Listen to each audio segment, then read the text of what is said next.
Саламатсыздар, урматтуу телекөрүүчүлөр. Бул жолку чыгарылышта биз Кыргыз Республикасынын министрлер кабинетинин төрагасы Жапаров Акылбек Үсөнбекович менен маектешпекчибиз. Акылбек Үсөнбекович, саламатсызбы? Бизге маектешүүгө убакыт тапканыңыз үчүн, убакыт бөлгөнүңүз үчүн ыраазычылык билдиребиз. Чоң рахмат. Алгачкы суроо 7-8 декабрда Казакстанда жумушчу сапары менен болдуңуз.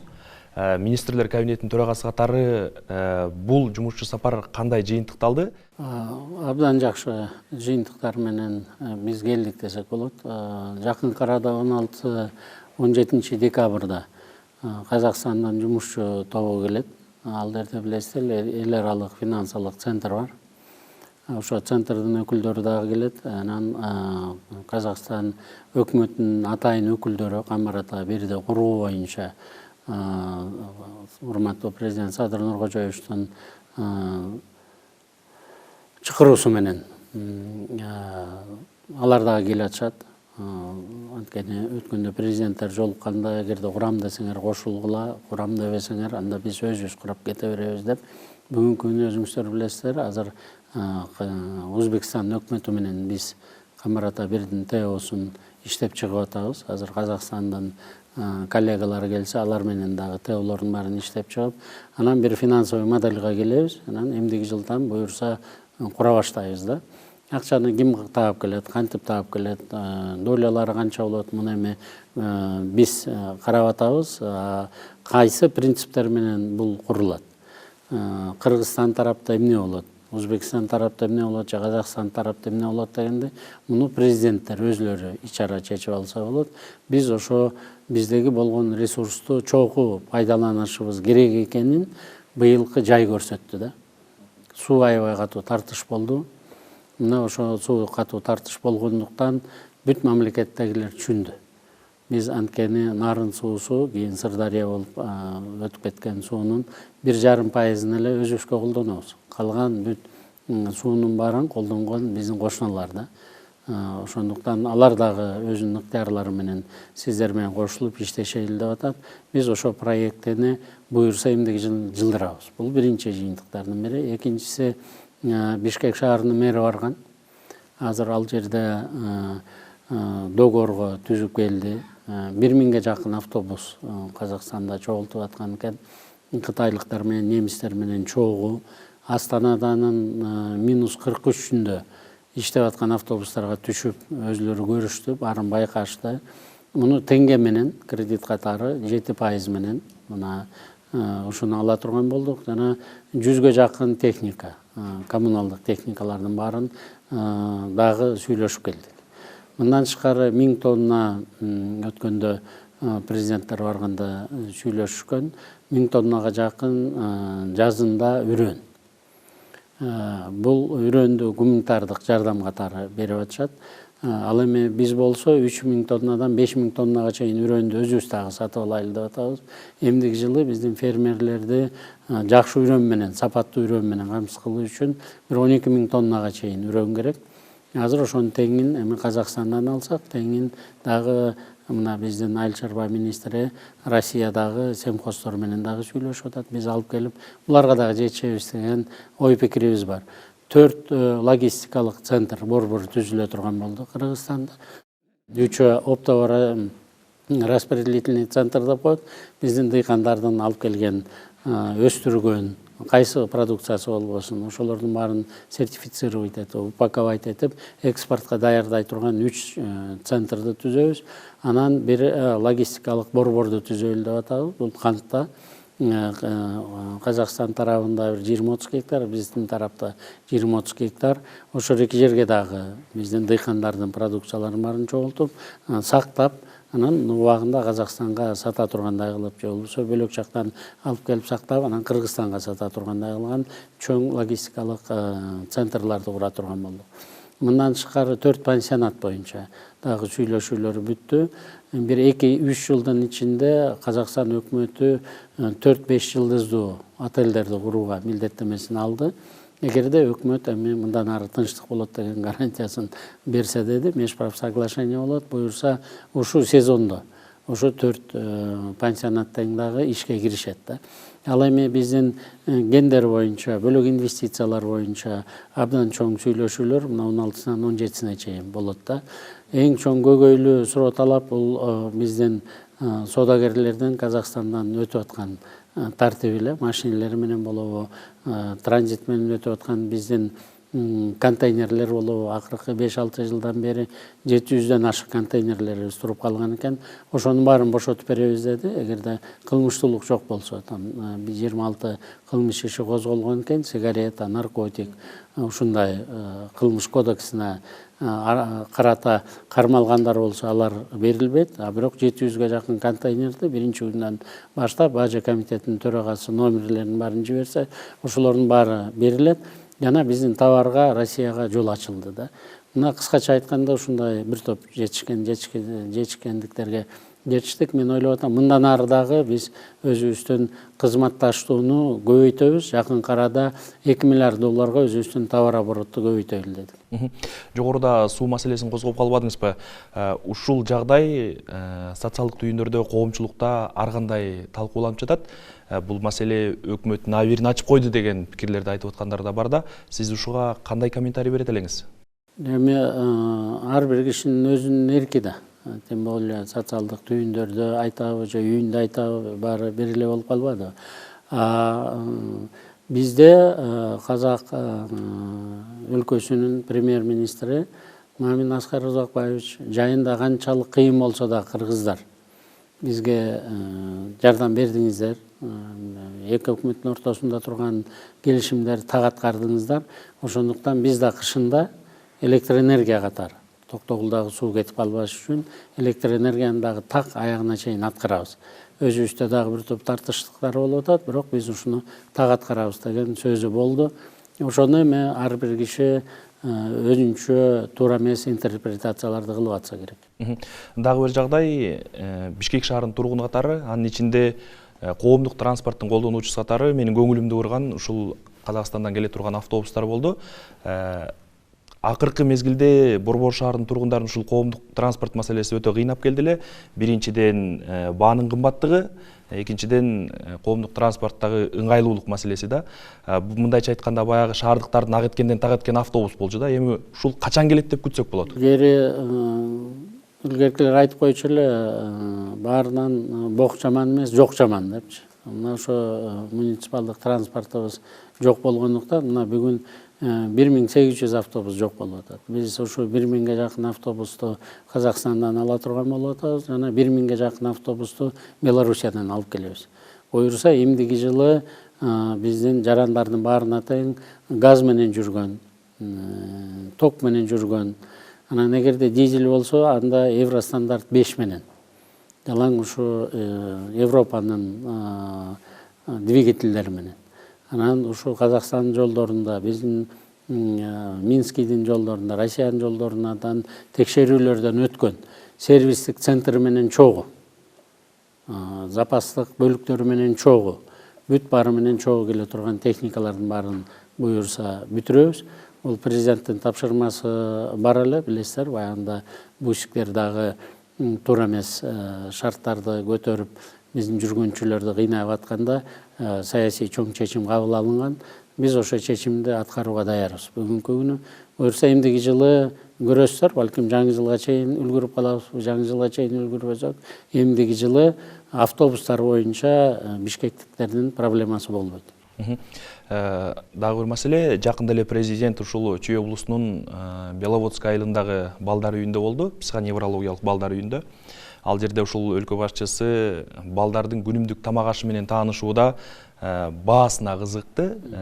Бир балага бөлүнгөн баа бул 110 сом өлчөмүндө экен да.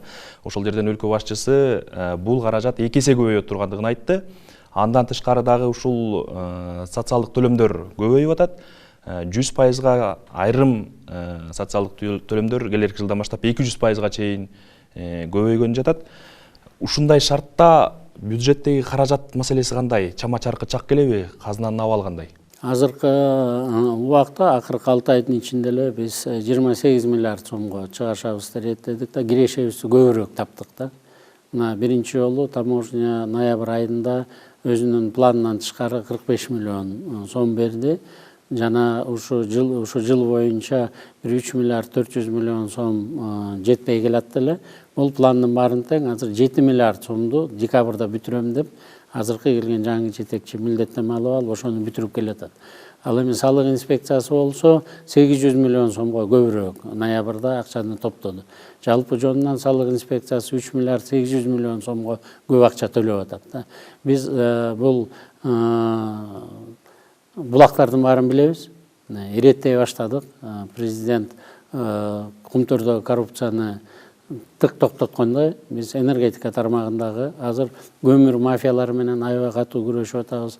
Биздин жарандарыбыздан кечирим сурайбыз. Кыш менен алек болуп атабыз, кечирээк келип калдык. Бирок эмдиги жылдан баштап 1-майдан 1-ноябрга чейин бүт көмүрдүн баарын камсыз кылып коебуз. Бүт жердин баарында тең. Бул боюнча азыр дагы мүмкүнчүлүктөрүбүз чектелүү болгонуна карабай, болгон көмүрдүн баары менен ТЭЦти дагы анан биздин жарандарды, тургундарды жерлерде толугу менен камсыз кылып атабыз да. Электр энергияларыбыз жетишет, өзүңүздөр билесиздер. Туркмения менен, Өзбекстан менен мурунку саясий жетекчилерибиз көп жакшы тил табыша албагандыктан, Казакстан менен транзиттер бөлөк жактан келе турган электр энергия газдарыбызга бир топ бөгөт болчу. Бүгүнкү күнү Туркмениядан келе турган газыбызга дагы, электр энергияга дагы бөгөт жок. Россиядан электр энергия алайлы десек, Казакстандан бөгөт жок. Өзбекстандагы колунан келгенче бизге жардам берип атат.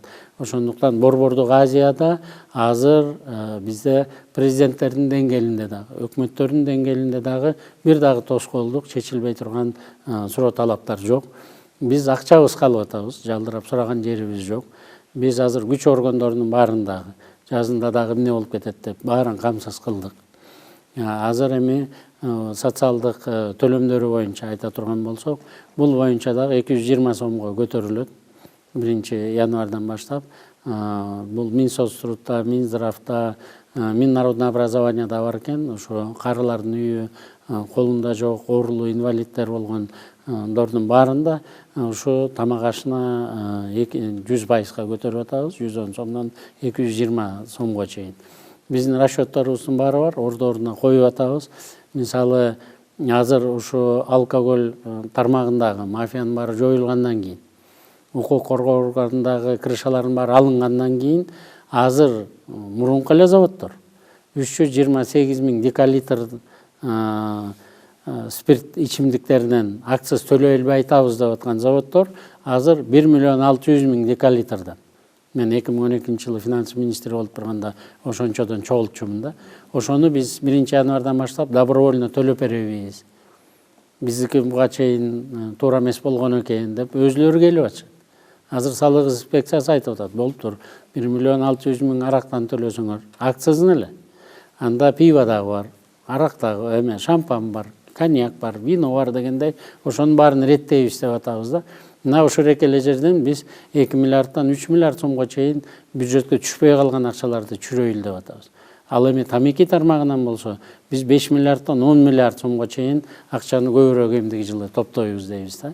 Айтор эмдиги жылы салык инспекциясы 100 миллиард сомдон ашык салык чогулту. Мына биз биринчи жолу көрдүк, ноябрда 9 миллиард 800 миллион сом биз салык чогулттук да. Мындай өмүрү такыр болуп көргөн эмес. Мына ушул эркиндей салык системасында, бажа системасында көп чоң ишканаларда, коррупциялык схемаларда, закупкаларда болуп аткан механизмдердин баарын жокко чыгаргандыктан бизде кирешеге толук мүмкүнчүлүктөрүбүз бар. Жылдын аягына чейин 280 эмес 306 миллиард сомго чейин чыгарабыз деп атабыз консолидированный бюджетте. Эмдиги жылы болсо бажа инспекциясы 38-40 миллиард эмес 105 миллиард сомго чейин салыгын кирешесин көбөйтөт, бизге төлөй турган салыктарды. Ал эми салык инспекциясы 150 миллиард сомдон ашык төлөйт.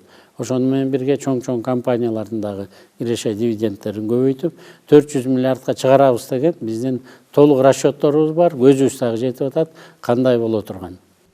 Дал ушул кирешелер маселеси, мамлекеттик ишканалар алсак Дастан, Мегаком, андан тышкары ушул салык кызматы дагы да белгиленген нормадан ашыкча кирешет деп атат да. Эми булар быйыл эле салык чогултуп аткан жок, же Дастан менен Мегаком быйыл эле каражат таап аткан жок да. Ойлондурган маселе, бул каражат казынага түшпөй келгенби же башка жака түшүп келгенби буга чейин? Бул каражаттардын баары айланган да. Бирок өкмөттүн көзөмөлүндө болбогондуктан, же чала болгондуктан, же атайынбы булар казынага түшпөй келген да. Азыр президенттин жеке көзөмөлү менен ошол эле Мегаком, темир жолу, аэропорт иштеп атат. Азыр көмүр менен айластан президент дагы, мен дагы, министр внутренних дел дагы көмүр ташаганга аралашып атабыз да. Айла жогубуздан да. Бирок бул жерди дагы эмдиги жылы биз иретине келтиребиз, ордуна буюрса коебуз. Анан мен айтып атам, эгерде эмдиги жылы салык инспекциясы 150 миллиард чогултса, бажы инспекциясы 103-105 миллиард чогултса, анда жылына 100 миллиард сом каяка кетип аткан деп эл өзү сурап алат го деп атам да. Мен эч кимди мурункуларды кеткендин баарын комментарий кылгым келген жок. Бирок мен ушунун баарын, акциз чогулбай калгандардын баарын, ГСМден машинелер көбөйүп атса, акциз ГСМден ылдый кетип аткандын баарын депутат катары да, окумуштуу катары дагы баарын айтып келгем да. Бирок чечкендүү адамдын баарын азыркы президент Садыр Нуркожоевич жасагандыктан казына толо баштады. Анан калган эл дагы таразы, эл да билип алсын, мен мурункуларга комментарий бергим келген жок. Жогоруда күйүүчү май маселесин козгободуңуз. Мынакей алдыда жаз турат, айдап себүү иштери бар, күйүүчү майлуу очу майга зарылчылык дагы да күчөйт. Бирок азыркы учурда бул жаатта баа саясаты бир аз кымбат болууда. Жөнөкөй жарандарды дагы, анын ичинде алдыда ушул айдап себүүгө камынып аткан дыйкандарды да ойлонуп атат да. Бул арада Россиядан пошлинасыз күйүүчү май келери айтылып атат. Ушул бизге 7 жыл бою Россиядан келе турган индикативный план деп коет. Ошону эч ким ойлонбоптур да. Анткени мен айтып атпаймынбы, официалдуу түрдө карасаң машина көбөйүп атат, бирок официалдуу түрдө кирген бензин менен солярка ылдый кете берген да. Индикативный пландын эч ким менен иши болгон эмес. Анан азыркы жаңы бийлик келип эле катуураак кызып, анан салыктын баарын чогулта баштаганда бизде 8 айда 1 жылдык индикативдик план Россиядан алган түгөнүп калып атпайбы. Ошондуктан биз убагында Россия өкмөтү менен сүйлөшүп 239 миң тоннага, 250 миң тоннага чейин индикативдик планды көбөйттүк. Орусиядагылар да аябай таң калып атышат, 7-8 жылдан бери деле такыр карабай калдыңар эле деп. Демек, ошончол көп контрабанда бизге келип турган да. Биз эмдиги жылкыга жетишердүү объемдуу пошлинасы жок алабыз. Бирок жалпы жонунан дүйнө жүзүндө газга, анан күйүүчү майларга баалардын баары өстү. 60%га чейин бүгүнкү күнү өстү. Дыйкандарга жардам бергенге аракет кылабыз. Эмитен азыр мына Госмат резерв менен сүйлөшүп атабыз. Январь, февраль, мартта дыйкандарга ошо соляркалар боюнча кантип жардам беребиз деген механизмдердин баарын ишке ашырганга ошонун үстүндө биздин кыргыз өкмөтү иштеп атат. Чоң рахмат, Акылбек Өсөнбекович, бизге убакыт бөлүп суроолорубузга жооп бергениңиз үчүн ыраазычылык билдиребиз. Урматтуу теле көрүүчүлөр, биз Кыргыз Республикасынын министрлер кабинетинин төрагасы Жапаров Акылбек Өсөнбекович менен маектештик. Кийинки чыгарылыштан амандашканча саламатта туруңуздар.